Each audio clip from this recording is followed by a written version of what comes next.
अस्सलामुअलैकुम नाज़रीन, JN news HD के साथ मैं हूं नाइला भट्टी। नजर डालते हैं आज की अहम खबरों पर।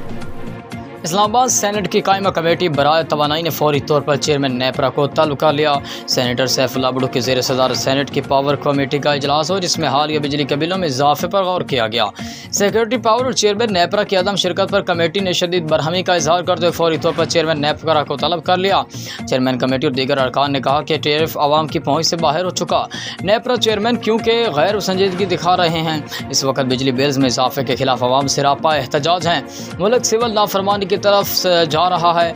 नेपरा और पावर डिवीजन गैर संजीदगी दिखा रहे हैं। महंगी बिजली सूरत हाल सिविल नाफरमानी की तरफ जा रही है। सेनेट कमेटी सेनेटर बहरमन तंगी ने कहा कि आज पूरा मुल्क एक बहरान में मुबतला है। सेनेटर फिदा मोहम्मद ने पूछा कि के इलेक्ट्रिक का CEO कहाँ है। के इलेक्ट्रिक के हुकाम ने बताया कि बिजली बिल्स में इजाफे के बाद KE तनसीबात पर हमले हो रहे हैं। हमारे इंफ्रास्ट्रक्चर के हिफाजत पर आज कराची में इजलास हो रहा है, इसलिए CEO नहीं आए। चेयरमैन कमेटी सैफुल्लाह भुट्टो ने कहा कि अगर CEO के इलेक्ट्रिक मुनस अलवी इज्जत के साथ आना चाहता है तो एक मौका और देते हैं। सारा दिन वो गवर्नर टेसूरी के साथ होता है जो खुद कुछ भी नहीं है।